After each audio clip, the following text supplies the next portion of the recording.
Hi guys, welcome to our channel. நான் லக்ஷ்னா. இன்றைக்கி நம்ம சேனலில் வந்து பொரிச்ச குழம்பு எப்படி பண்ணுறதுன்னு பார்க்கலாம்.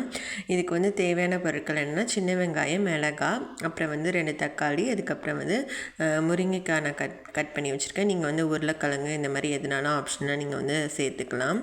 இப்போ வந்து கடாயில் வந்து ஆயில் சேர்த்துட்டு இதில் வந்து ஒரு பட்டை வந்து போட்டு பொரிச்சுக்கணும்.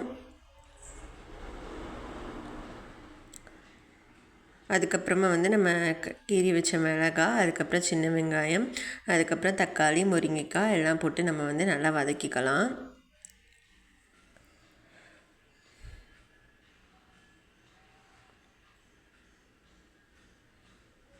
நல்லா வந்து குக் ஆகணும் காய்கறிகள் எல்லாமே. இப்போ வந்து நம்ம தண்ணி ஊற்றி வந்து வேக வச்சிடலாம்.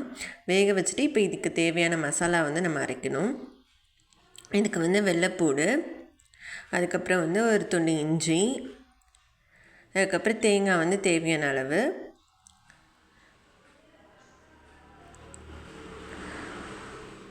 அப்புறம் கொஞ்சோண்டு வந்து சோம்பும் கசகசாவும் ஆட் பண்ணிக்கணும். ஆட் பண்ணி நல்லா வந்து மையாக அரைச்சிக்கலாம்.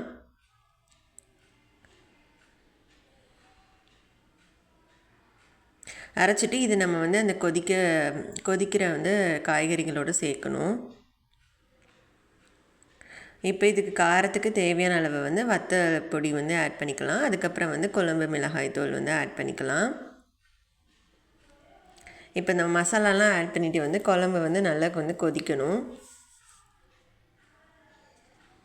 இது வந்து நான் ஒரு 2 மெம்பர்ஸ்க்கு தேவையான குவான்டிட்டி தான் நான் வந்து பண்ணியிருக்கேன். உங்களுக்கு வந்து நிறைய வேணால் அதுக்கேற்ற மாதிரி நீங்கள் வந்து இன்க்ரீடியன்ட்ஸ் நீங்கள் வந்து ஆட் பண்ணிக்கலாம்.